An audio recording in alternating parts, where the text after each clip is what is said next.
Do you remember when I talked about the Latvian War of Independence, stating it was one of the most complicated conflicts in history? Well, we have a competitor, Ukraine. The Ukrainian War of Independence is often seen as a part of the Russian Civil War, and this is because of its combatants that fought in both conflicts, and also because it left the majority of Ukraine under Bolshevik rule. Sorry for spoiling. So let's take a look at the different combatants in this conflict. First, there were the Ukrainian nationalists. They wanted to create an independent Ukraine. Then there were the Bolsheviks, the Russian communists, who wanted to create a union of communist states with their Red Army. The White armies wanted to expel the Bolsheviks. Germany wanted to extend its sphere of influence. Poland wanted to secure its borders from the new Second Polish Republic. And then there was also the Black Army, the anarchists that were led by Nestor Machno. They wanted to create a free territory, also known as an anarchist state. What is now Ukraine used to be part of the Austrian-Hungarian Empire and the Russian Empire. In 1914, World War I breaks out, and these two empires are now in war with each other.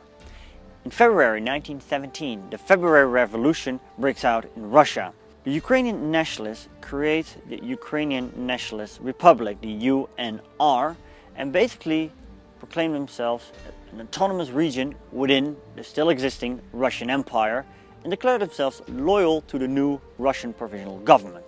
October 1917, the Bolsheviks gain power. Now, the Ukrainian nationalists condemn this as illegal, and they declare themselves independent on the 22nd of January 1918. The Bolsheviks couldn't get power in Kiev, and they set up their own Ukrainian Socialist Soviet Republic in the city of Kharkiv. They launched their attack on Kiev and captured it the following month. Then things change, because the Treaty of Brest-Litovsk had been signed in March 1918, which was a peace treaty between Germany and Bolshevik Russia, ending hostilities between them. The Bolsheviks had to give up a large piece of territory, among them Ukraine, leaving it in the German sphere of influence. Now the UNR is pushed aside to make way for a German puppet state, the Ukrainian state led by the Russian general Pavlo Skoropadsky. 11 November 1918. The tide changes again, because now World War I comes to an end. Germany loses and they had to retreat from Ukraine. So what happens now?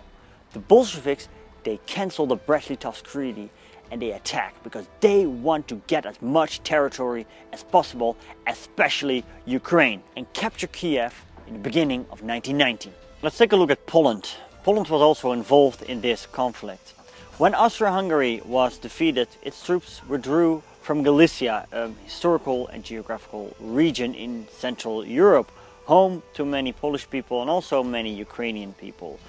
Ukrainian nationalists declare the West Ukrainian National Republic.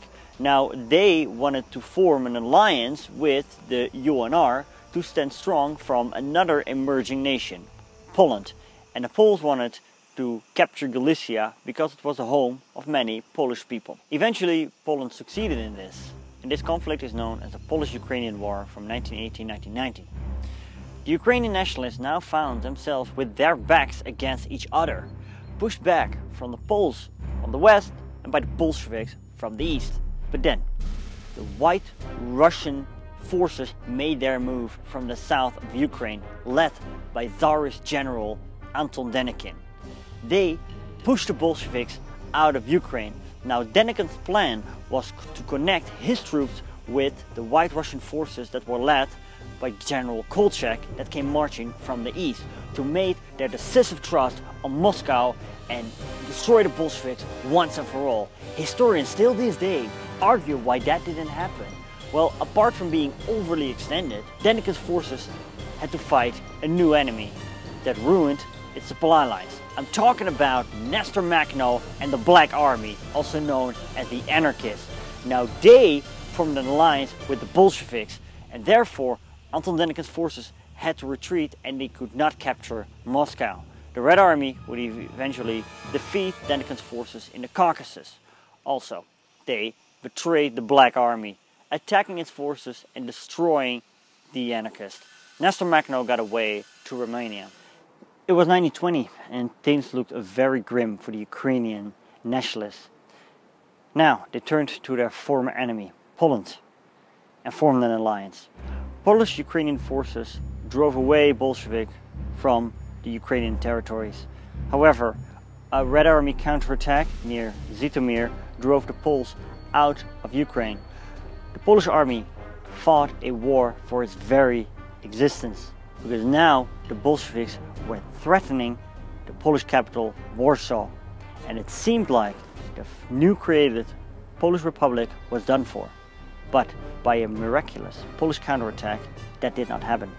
The Bolsheviks were defeated by the Poles and sued for peace. So the Poles were now out of the conflict. The White Russian forces, they were still in the game. Led by General Wrangel, they did one final counterattack. However, having secured their western border, the Bolsheviks could focus their troops on defeating the White Russian armies, which they did. With the Poles out of the conflict, the White armies defeated, the Ukrainian nationalists drew the short straw. They were defeated as well. So, most of Ukraine became part of the Soviet Union as the Ukrainian SSR. The western part became a part of the Second Polish Republic. One final note I'd like to make was the barbaric nature of this war. The Red Army committed numerous atrocities, killing enemies, alleged enemies, and also the White Russian forces, they committed many anti-Jewish pogroms. So there you have it, the Ukrainian War of Independence, a very complicated but fascinating conflict. I hope you liked this video. If you have any thoughts or questions, leave them down below. Thanks for watching, do not forget to subscribe, and I'll see you next time.